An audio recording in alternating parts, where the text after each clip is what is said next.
Assalamualaikum warahmatullahi wabarakatuh. Bismillahirrahmanirrahim.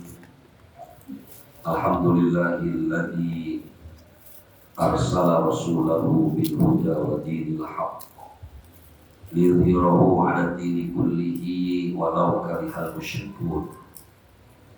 Wassalatu wassalamu ala sayyidina wa nabiyyina wa maulana Muhammadin sallallahu alaihi wasallam wa ala alihi wa sahbihi wa man tabi'ahum bi ihsanin ila yaumiddin wa la haula wa la quwwata illa billahil aliyyil azim. Amma ba'd.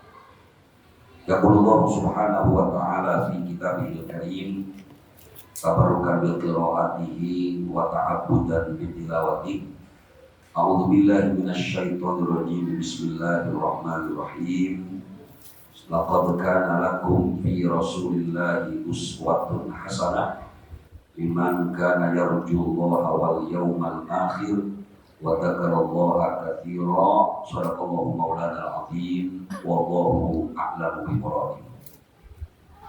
Yang sama-sama kita hormati dan kita muliakan para asatidzah, para guru, para tokoh masyarakat, wabil khusus pengurus GKM Masjid Jami Al-Ahyan, bapak-bapak dan saudara-saudara hadirin jamaah majelis ilmu yang dimuliakan Allah Subhanahu wa Ta'ala. Mari bersama kita awali dengan pembacaan atau alhamdulillah, puji syukur kita panjatkan kehadirat Allah Subhanahu wa Ta'ala. Alhamdulillah atas karunia-Nya, alhamdulillah malam ini kita sudah berada di malam yang ke-8 di bulan Muharram. Maka mudah-mudahan hadirnya kita menjadi sabab wasilah Allah Subhanahu wa Ta'ala turunkan rahmat dan berkah untuk kita semua. Amin ya rabbal alamin. Shalawat dan salam semoga Allah Subhanahu wa Ta'ala curahkan kemaharibaan junjungan Nabi besar kita Muhammad sallallahu alaihi wasallam kepada keluarga, kepada para sahabat, dan kita umatnya yang insya Allah istiqomah sampai hari kiamat. Mengawali majelis ini kita baca satu ummul kitab surat Al-Fatihah.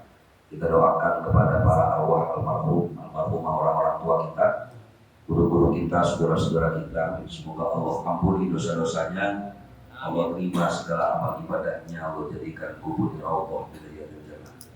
Al-Fatihah ila hadhihi niyyah wa ala kulli niyyatin shalihah wa ila hadratin Nabi Rasulullah sallallahu alaihi wasallam wa ala alihi wa sahbihi wa azwajihi wa dzurriyyatihi al-kiram. Syai'ulillahi lahumul Fatihah. A'udzu billahi minasyaitonir rajim. Bismillahirrahmanirrahim. Alhamdulillahi rabbil alamin arrahmanir rahim maliki yaumiddin.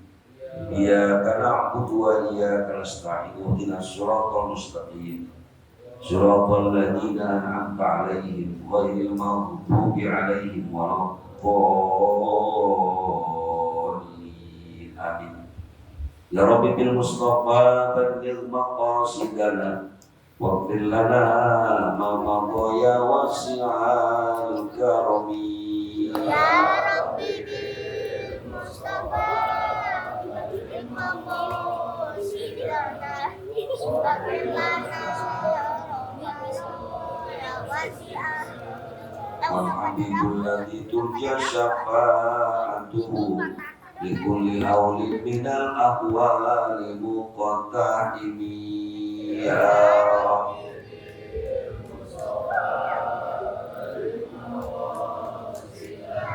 waghfir lana ma madha. Allahumma shalli wa sallim wa barik alaihi wa ala alihi. Bapak dan saudara-saudara hadirin jamaah majelis ilmu yang dimuliakan Allah Subhanahu wa Ta'ala. Sebagaimana yang sering saya sampaikan bahwa fungsi amalan yang sunnah itu adalah ijbaran anin naqais minal wajibat. Fungsi yang pertama dari amaliyah sunnah adalah menambalkan kekurangan-kekurangan dari hal-hal yang wajib. Kalau sholat wajib kita ada kekurangannya, maka berdasarkan hadis Nabi kita Muhammad SAW, kekurangan-kekurangan ini akan diambil dari sholat sunnah. Ini kedudukan sunnah dalam perkara yang wajib.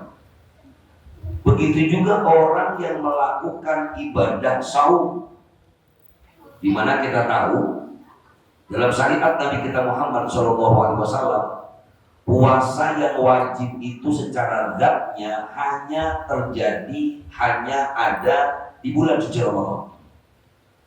Selain bulan itu, kalaupun ada yang wajib, maka bukan wajib secara zati. Ada namanya wajib sababi.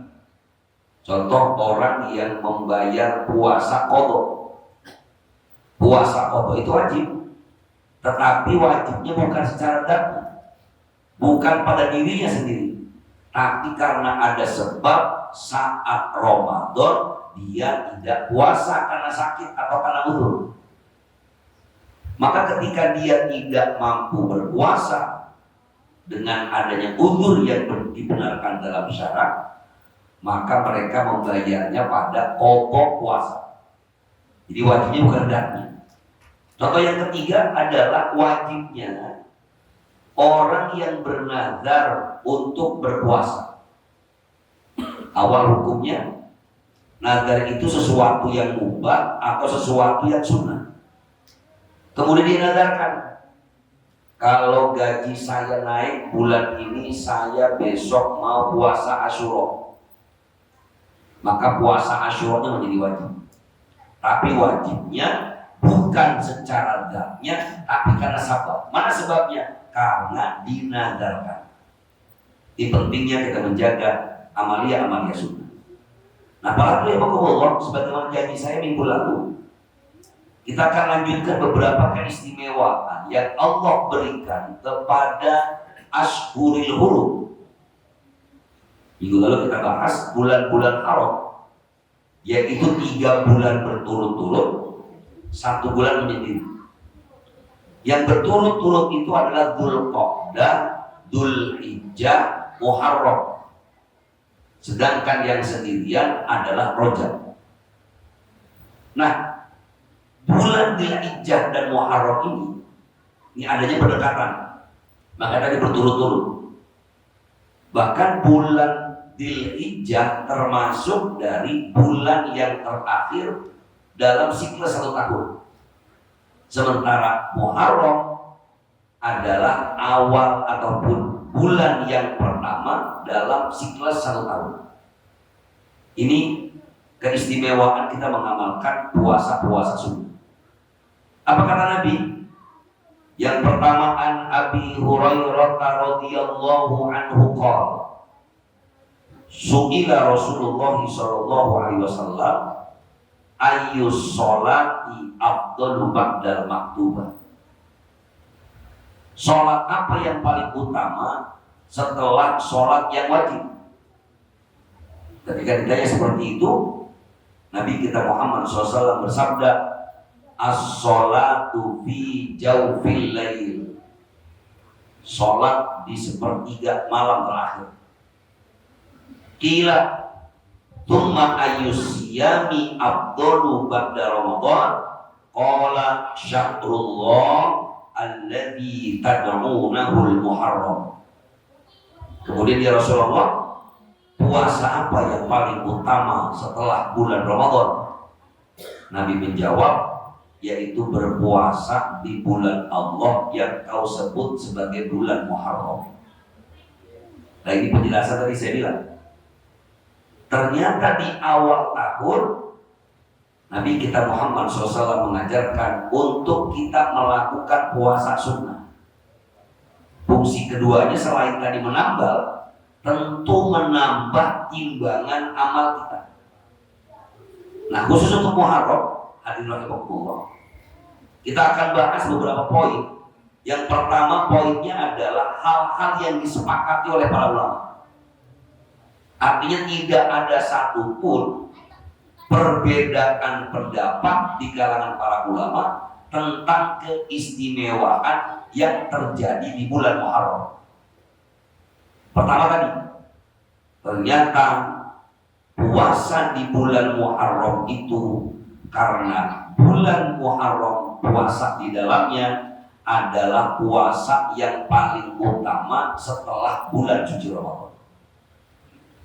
Yang kedua, ternyata keistimewaan orang yang berpuasa khusus pada tanggal 10 Muharram ini ada kekhususannya lagi oleh Nabi sallallahu alaihi wasallam.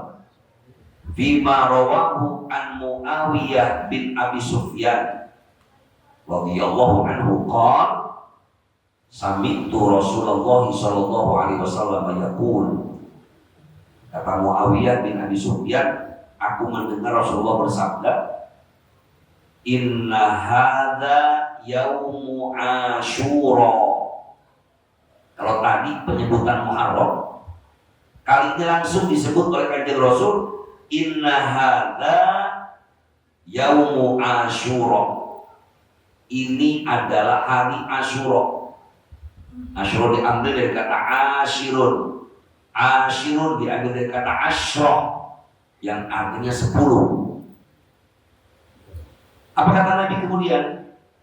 Wa lam yuktab alaikum wa ana shaimun.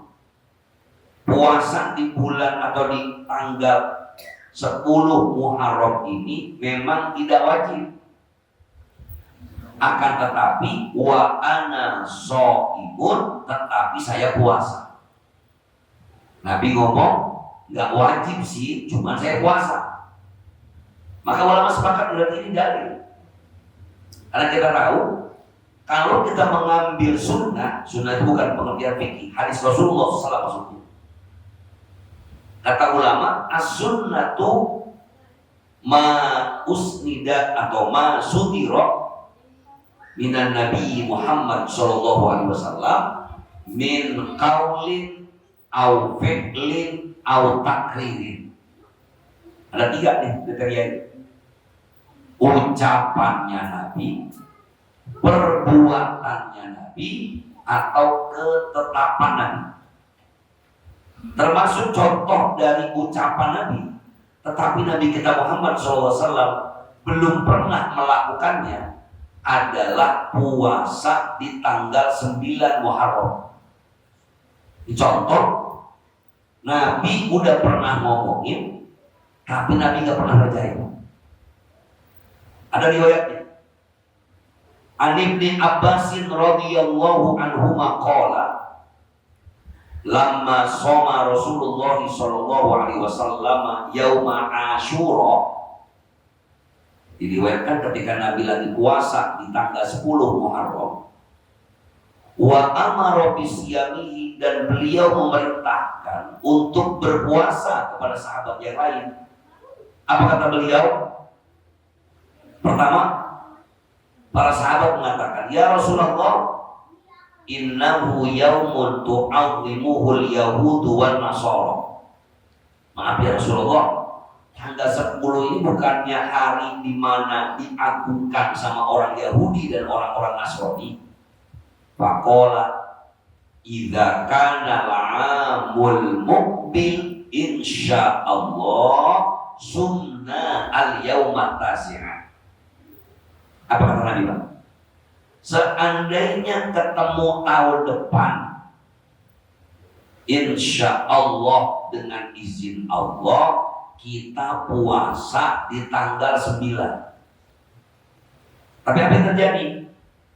Qala falam ya'ti al-amul muqbil hatta tuwfiya Rasulullah sallallahu alaihi wasallam. Ternyata enggak sampai tahun depan. Kenapa? Tuwfiya, Nabi kita Muhammad SAW meninggal dunia. Artinya apa? Nabi pernah ngomongin entar kita puasa di tanggal 9 biar ngebedain orang Yahudi dan orang-orang Nasrani. Tapi ternyata Nabi gak pernah puasa. Kok gak pernah puasa? Keburu meninggal. Karena kalau kita memahami hadis, gak semuanya dikerjakan Nabi, Pak, harus dari hadis. Ucapan pun bisa. Ada beberapa misalnya ketika Nabi kita Muhammad SAW hanya mengucapkan, tetapi Nabi tidak melakukan, ini tetap menjadi hukum. Maka keistimewaan yang ada di bulan Muharram ada di tanggal 10 Muharram yang kita sebut dengan Yaumu Asyura.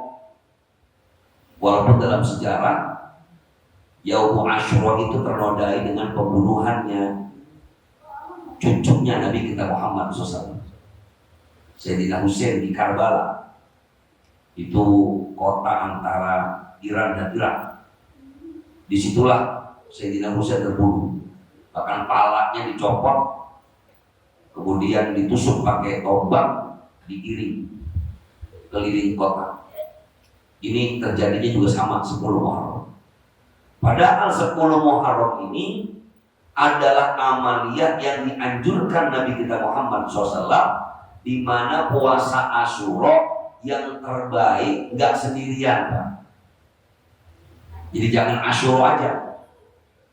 Apalagi tadi saya ceritakan bagaimana Rasulullah SAW mengajarkan puasa pada hari Tasu'a atau ke-9, di antaranya adalah untuk membedakan kebiasaan orang-orang Yahudi maupun orang-orang Nasrani. Ini keistimewaannya. Dianjurkan kalau bisa malah bukan 2 hari. Ulama fikih mengatakan yang terbaik al-martabatul ula saumu salasati ayyamin at-tasi' wal 'ashir wal hadi asyar. Yang paling baik katanya Pak, puasnya 3 hari. Tanggal 9, tanggal 10, tanggal 11. Apalagi insya Allah tanggal 9 Muharram, kalau kita lihat kalender Kementerian Agama, itu jatuhnya malam ini, berarti kita boleh niat malam ini atau pagi niat puasa Muharram, boleh. Atau saya niat berpuasa Tasu'a di hari ke-9 bulan Muharram, itu pun gak masalah. 9, 10, tambah lagi 1 lagi hari yang ke-11. Jadi kalau momen hari ini kita udah mulai sunnah puasa besok. Seninnya tanggal 9, Selasanya adalah hari Asyura, Rabunya tanggal 11, Kemisnya Senin Kemis lagi. Tidak apa-apa. Malah nyambung Ayyamul Bil 13, 14, 15. Paling tidak kalau nggak sanggup derajat yang 3 hari tadi, kita boleh ambil al-martabah atsaniyah. Ini kelas yang kedua, yaitu saumut tasi'i wal 'ashiri, yaitu puasa 2 hari aja, tanggal 9 dan tanggal 10, Senin dan Selasa kalau besok. Sedangkan derajat yang ketiga, saumul 'ashir wahdahu, puasa di tanggal 10 aja. Berarti nggak besok Selasa, bisa hari aja deh. Keistimewaannya, kata Nabi kita Muhammad SAW dalam riwayat Abi Qatadah radhiyallahu anhu, bahwasanya Rasulullah SAW bersabda, wa saumu yaumi Asyura yukaffiru sanatan madiyatan. Keistimewaan kita berpuasa pada hari Asyura, Allah akan ampuni segala dosa-dosanya minimal 1 tahun yang berlalu. Di pas banget Muharram itu awal tahun, kita niat puasa Asyura, insya Allah Allah ampuni dosa-dosa kita. Itu keistimewaan tentang hari Asyura. Yang kedua, keistimewaan pada hari Asyura yang kita disunahkan untuk melaksanakan ibadah puasa. Ternyata hari Asyura itu pernah juga menjadi amalannya Nabi Allah Musa alaihissalam. Diriwayatkan dari Ibnu Abbas radhiyallahu anhu qala qadiman Nabi sallallahu alaihi wasallam al-Madinah. Diriwayatkan Nabi sampai di Madinah, Faro al-Yahuda tasumu Asyura. Tahu-tahu Nabi melihat orang-orang Yahudi puasa juga di 10 Muharram.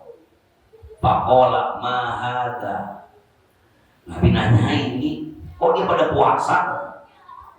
Nabi mengatakan, qalu yaumun salihun. Ini hari baik. Najallahu fihi Musa wa bani Israila min aduhim fasomahu Musa. Dari dia mengatakan bahwa hari Asyura, Rasulullah SAW menyebutkan keistimewaannya karena ini juga wiridnya Nabi Allah Musa, diambil dari kata fasomahu Musa. Hari yang baik, hari di mana Allah selamatkan Nabi Allah Musa dan Bani Israel dari kejaran Fir'aun. Kemudian setiap 10 Muharram Nabi Musa, di setiap hari Asyura Nabi Musa juga puasa. Maka keistimewaan yang kedua, puasa pada hari Asyura karena dia adalah puasa yang juga menjadi favorit Nabi Allah Musa alaihissalam. Bapak hadirin rahimakumullah, ini dari poin yang saya sampaikan pada malam hari ini, bahwa puasa di hari Arafah disepakati ulama.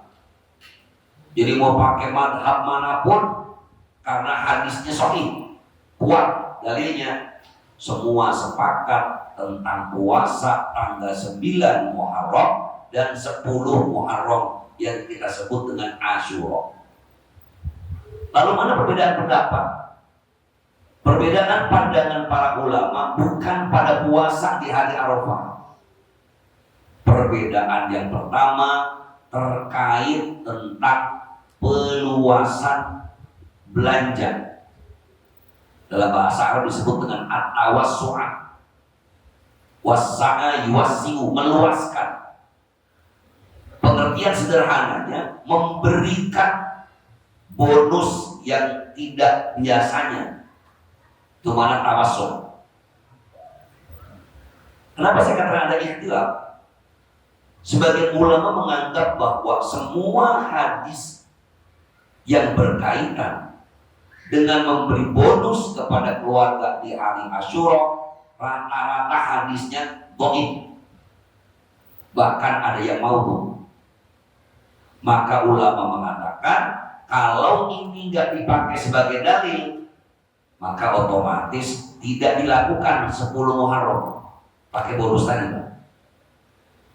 Sementara pendapat yang kedua mengatakan bahwa hadisnya memang dhaif, tetapi karena banyak ditemukan periwayatannya, jadi si Anu meriwayatkan, si Anu meriwayatkan.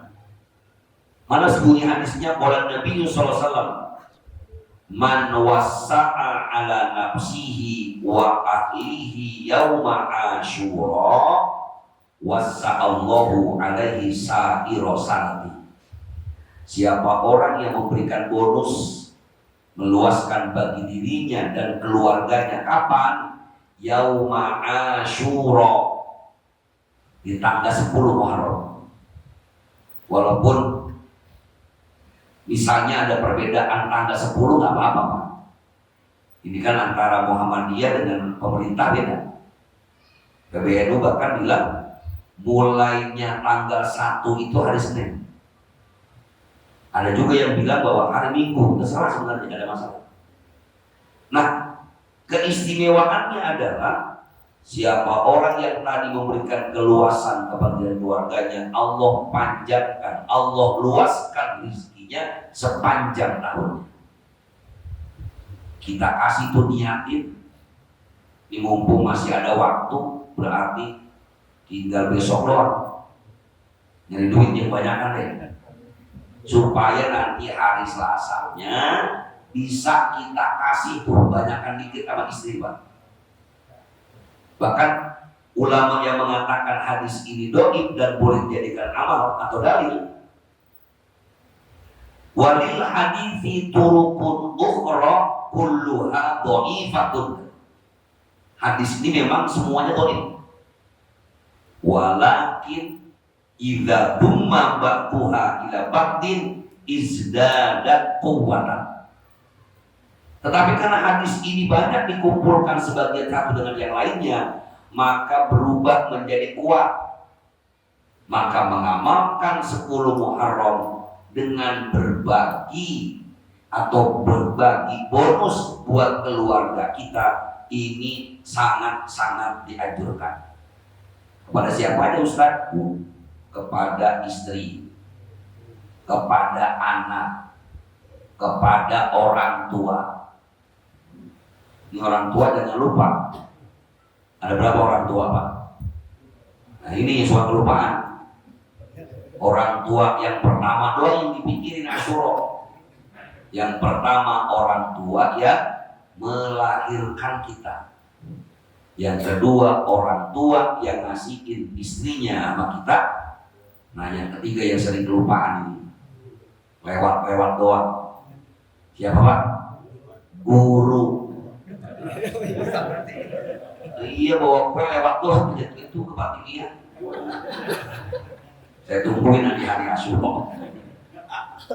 Terus subhanallah apa kata Nabi, wasa'allahu sa'irosanati. Allah akan luaskan rezekinya sepanjang tahunnya. Ngasih sekali dapat setahun full. Enak gak Pak? Makanya orang pada main judi depan kan begitu. Ngasih sekali 10.000 dapat 1 juta. Wah mantap ini. Ini Nabi tawarkan satu amaliyat yang sederhana, kita berikan kebahagiaan kepada keluarga kita, kepada guru kita, kepada orang tua kita, kepada anak-anak kita. Nabi katakan Allah akan luaskan rezekinya sepanjang tahun. Jadi kalau mau yang Senin gak apa-apa, yang Selasa gak masalah. Ini yang ikhtilafnya sedikit. Nah yang ketiga, ini menjadi ikhtilaf yang cukup banyak, yaitu hadis yang mengatakan bahwa yang terbaik menyantuni anak yatim di hari Asyura. Sengaja saya urut tadi. Yang pertama yang disepakati ulama bahwa hari Asyura itu sunnahnya puasa 9, 10, 11. Yang kedua yang menjadi ikhtilaf sedikit, tapi ikhtilaf juga, perbedaan pandangan ulama sedikit, yaitu memberikan bonus kepada keluarga. Nah yang ketiga yang memang ikhtilafnya banyak sekali, di mana ada ungkapan yang ditulis sebagian ulama, bunyinya begini: man masaha roksal yatimi wasa'aman akto bikulli sya'ratin asru hasanah atau kama qala Nabi sallallahu. Siapa orang yang mengusap kepala anak yatim di hari Asyura, maka Allah akan berikan setiap helai rambutnya yang diusap itu dengan 1 kebaikan, atau riwayat 10 kebaikan. Nah ini yang menjadi dalil. Kemudian sebagian masyarakat menganggap 10 Muharram itu lebarannya anak yatim. Ini harus dipahami betul Pak. Ada orang yang protes begini, masa lebaran ditambah-tambahin? Yang namanya lebaran cuma 2 katanya, Idul Fitri sama Idul Adha, betul Pak. Tapi apakah istilah lebaran itu hanya diperuntukkan untuk Id aja? Kan enggak juga. Malah kalau kita cari Id itu artinya hari kembali atau hari raya. Cuma sebagian orang kemudian menerjemahkan lebaran. Saya menduga kata lebaran itu bahasa Jawa. Lebaran itu kan selesai, lebar. Dari bubar tadi, selesai puasa, lebarlah sudah semua. Makanya namanya Idul Fitri. Bahkan saya menduga kata lebaran itu identik dengan kebahagiaan Pak. Jadi kalau orang menggunakan istilah lebaran anak yatim, Jangan dipahami nambahin lebaran, kan sama sekali. So kalau orang nanti dianggap menambah Id, ternyata bukan cuma lebaran anak yatim, ada lebaran Betawi. Suka ada lebaran Betawi. Bahkan yang lebih lucu lagi, maaf sedikit kasar, ada orang nanya, lu kapan bayar utang? Nungguin lebaran monyet lu. Ini contoh Pak. Ya bukan berarti ada monyet lebaran, nggak ada. Cuma kan istilah saja. Ini untuk memberikan pemahaman bahwa ketika sebagian masyarakat menyebut lebaran anak yatim, salahnya di mana ya, nggak masalah. Kalau dipahami 10 Muharram itu momen yang tepat untuk memberikan kebahagiaan kepada anak yatim. Walaupun tadi status hadisnya sangat lemah, karena jelas menyantuni anak yatim itu yang disampaikan Allah di dalam Al-Quran. Dijelaskan oleh Nabi kita Muhammad SAW, malah nggak pakai waktu. Kan Allah ancam orang yang tidak memperdulikan anak-anak yatim, apalagi menyakiti mereka. Sangat masyhur ayat. Bismillahirrahmanirrahim. Ara'aital ladzi yukadzibu biddin fadzalikal ladzi yad'ul yatim. Jelas. Orang yang menghardik anak yatim, nyakiti mereka, ini Allah sebut sebagai orang yang mendustakan agama. Yang dimaksud mendustakan agama artinya klaim mereka bahwa mereka beragama padahal bohong. Jadi secara umum sebenarnya kapanpun kita wajib menyayangi mereka. Karena ada sebuah fenomena misalnya, karena memang dianggap 10 Muharram itu hari terbaik menyantuni anak yatim, akhirnya sebagian masyarakat nyantuninnya cuma setahun sekali, Pak. Ini kan nggak benar. Nah kalau anak yatim cuma dikasih 10 Muharram, terus 11 bulan kemudian nggak dikasih lagi, tanggung jawab siapa mereka? Ini pada dikala dia dong. Maka saya menilai bahwa kalaupun 10 Muharram itu disebut lebaran anak yatim, ini hanya momentum aja. Malah harus suruh puasa. Cuma kan di masyarakat kita sudah terlanjur. Maka saya sering menemui hal yang ironi, misalnya niatnya nyantunin anak yatim, tapi biayanya banyakkan buat acaranya daripada santunannya. Bikin panggung besar, bahkan kadang-kadang ada hiburannya, misalnya sewa panggung 3 juta, sewa sound system 2,5 juta, ngundang artis 5 juta, ngundang ustaz 50.000. Itu balik, Pak. Kita ngundang ustaz 50.000, ngundang pelawak tadi 5 juta. Santunan yatimnya per amplop per orang 50.000. Ironi kan, Pak? Apalagi orang bilang ini buat nyantunin anak yatim. Ternyata cuma kasih 50.000 kok. Yang banyak itu yang tadi yang macam-macam. Kenapa nggak dibuat sederhana? Uang yang dikumpulkan misalnya dapat tuh 5 juta. Kenapa nggak dikasih aja yatim 100.000 dapat 50 orang? Ini kan lebih efektif. Termasuk kebiasaan kita misalnya menyantuni anak yatim.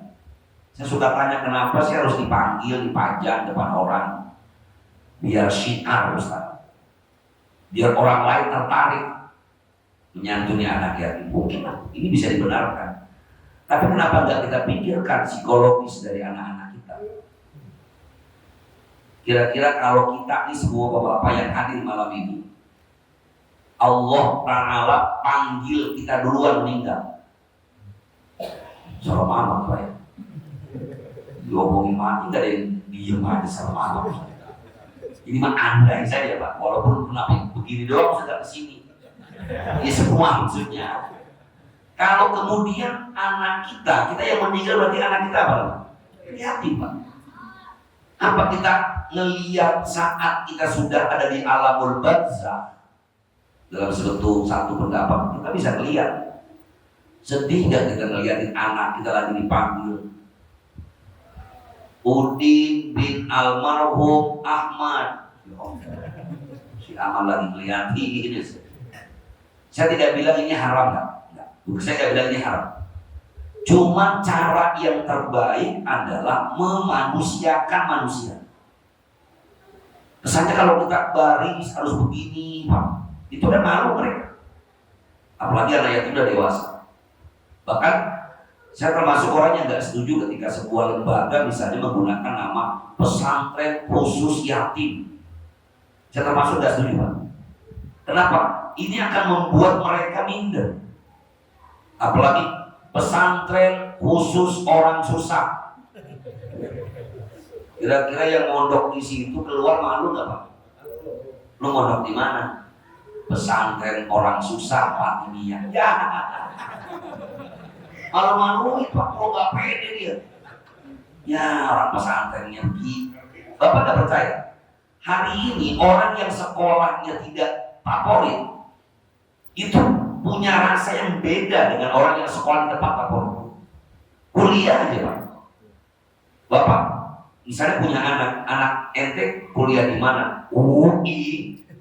Beda ngomong UI, ITB, keren kan? Karena sekolah favorit. Coba Bapak ditanya kuliah di mana anaknya? UNJ. Apakah dulu ada lagi di situ IKIP, Institut Depan IAIN Persis? Itu kan bikin minder. Itu udah dewasa. Bagaimana dengan anak-anak yatim tadi yang dibeda-bedain? Jadi ini pentingnya kita memahami bahwa kalaupun 10 Muharram adalah hari anak yatim, silakan berbagi kepada mereka. Tapi tidak perlu menghinakan mereka. Termasuk kebiasaan masyarakat Indonesia ketika bagi itu seperti raja.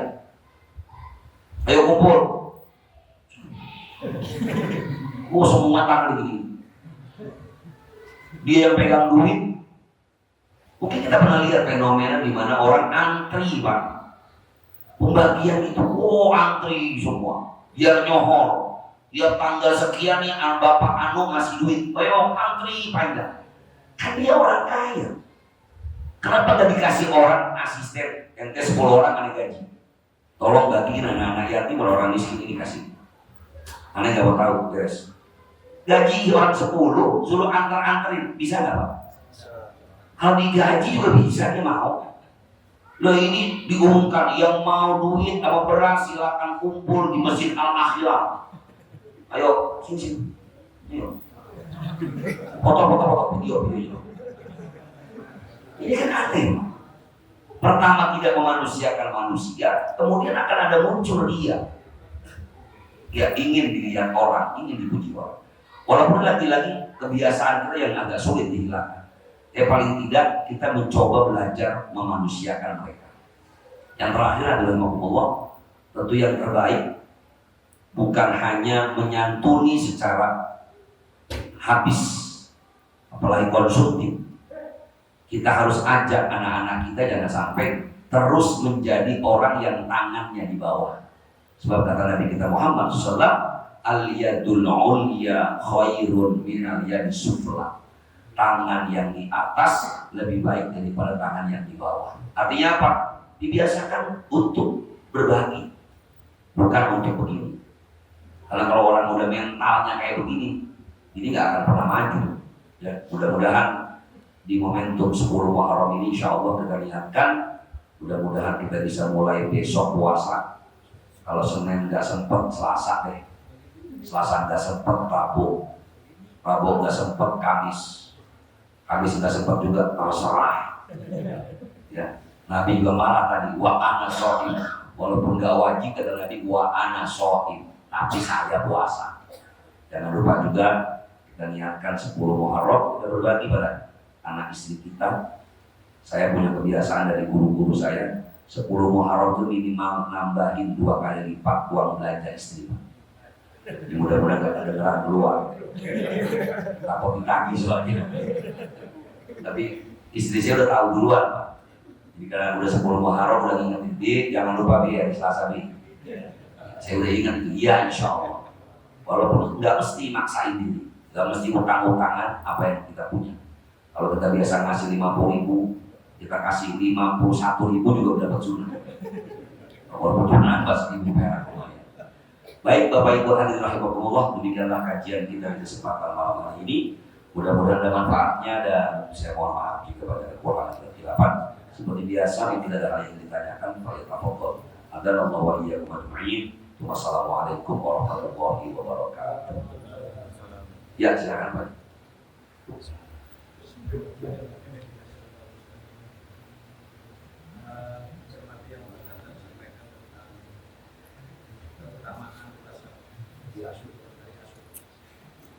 Jadi disampaikan bahwa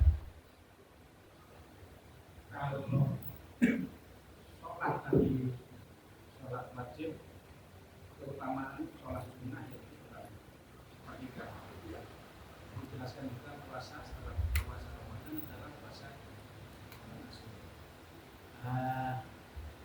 mencermati ini saya sempat teringat ada penjelasan pada tidak hanya di bulan Asyura atau pada hari apa.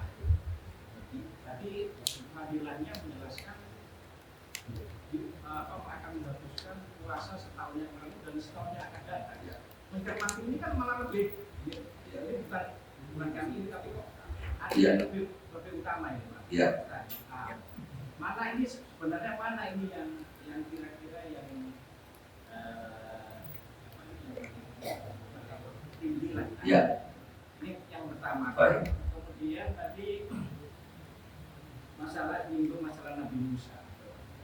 Sebenarnya apa yang harus kita petik dari pelajaran tentang kaitannya dengan bulan Asyura dengan Nabi Musa? Tentunya apa yang harus kita petik untuk kehidupan kita sehari-hari terkait dengan Nabi Musa ini, terkait dengan hari Asyura untuk kita ketahui dan sekaligus kita laksanakan. Baik. Demikian aja. Baik. Hadirin jamaah yang dimuliakan Allah Subhanahu wa taala. Rasulullah SAW itu adalah seorang yang sangat bijak ketika memberikan motivasi kepada para sahabat. Banyak sekali kita temui ketika Nabi menjelaskan, misalnya ditanya, ya Rasulullah, amalan apa yang paling utama? Rasulullah jawabnya macam-macam. Ada jawabannya haji yang mabrur. Di satu hadis yang lain, sholat di awal waktu. Di hadis yang lain, berjihad di jalan Allah. Ini kok macam-macam sih Nabi? Semuanya ini paling utama itu, ini paling utama itu. Sama dengan puasa tadi Pak.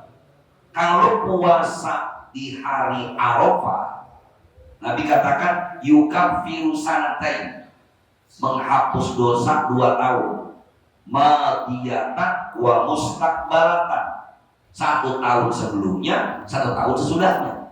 Sementara hadis tentang Yaumu Asyura, kata Nabi, Yaumu Asyura yukaffiru sanatan madiyah, menghapuskan dosa setahun. Berarti bagusan puasa Arafah dong.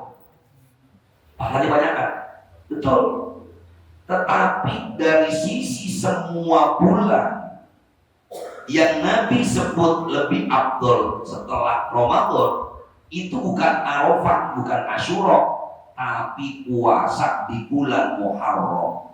Di hari apapun, di hari pertama di hari kedua di hari kelima Nabi katakan puasa di bulan Muharram, bukan tanggal 10 aja, semua bulan Muharram itu adalah puasa yang paling utama setelah Ramadan.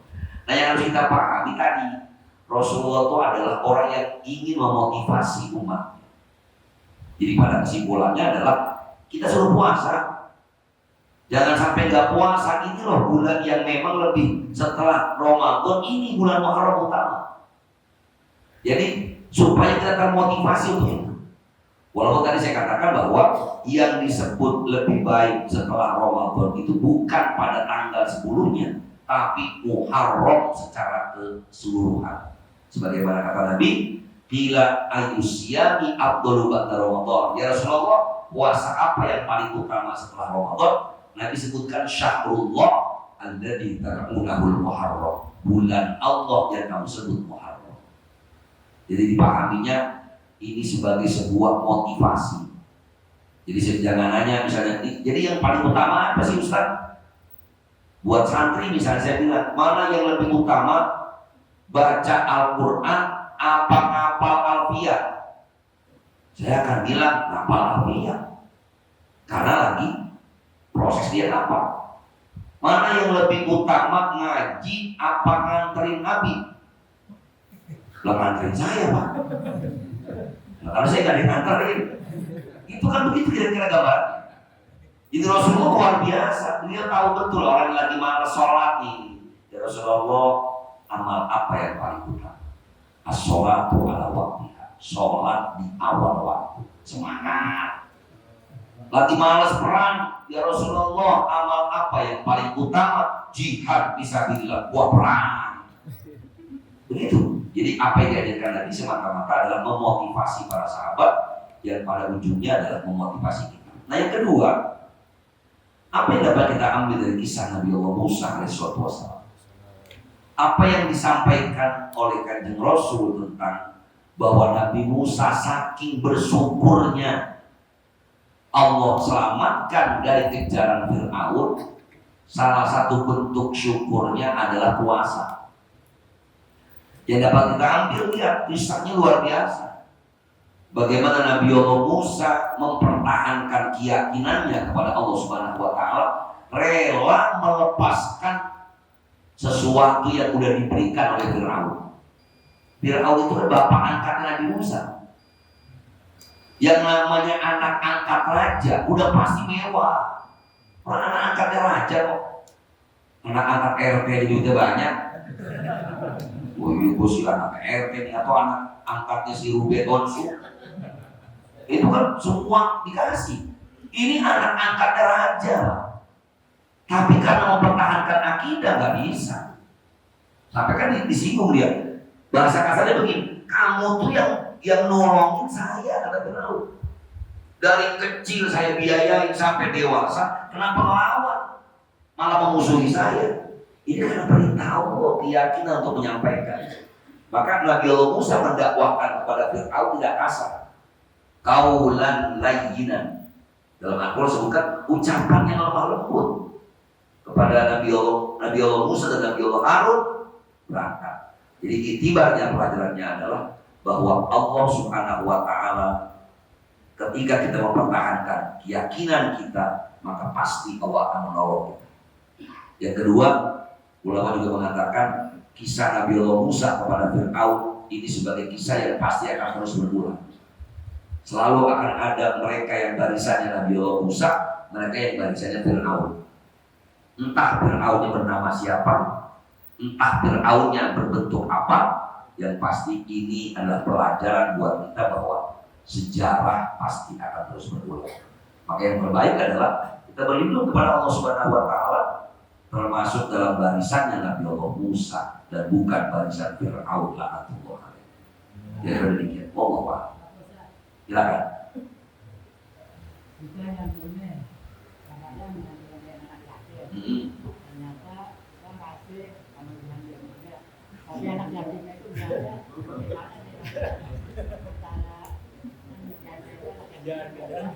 Ibunya. Oh ya,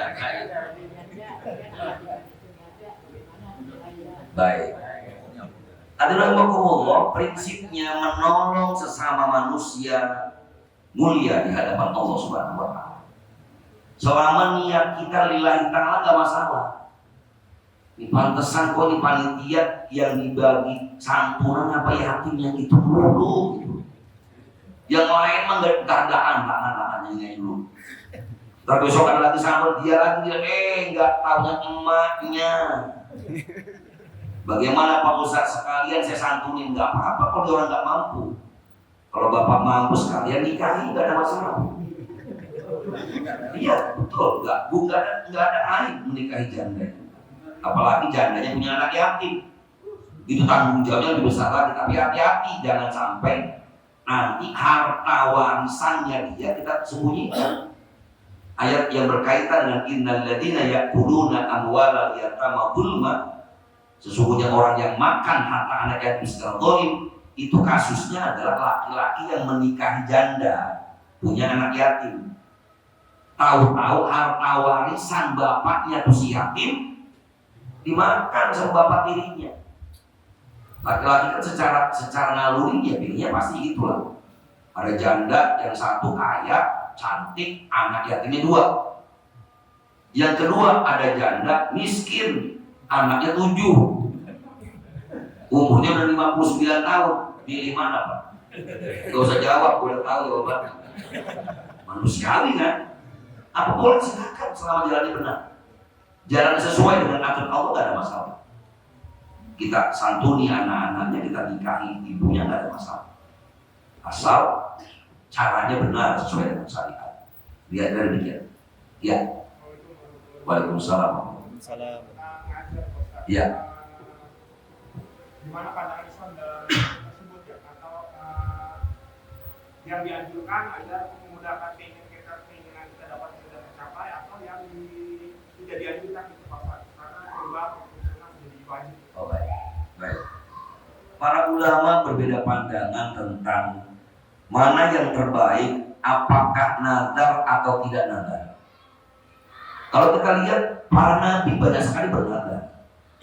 Nabi Allah Musa pernah bernadar, Nabi Allah Ibrahim pernah bernadar.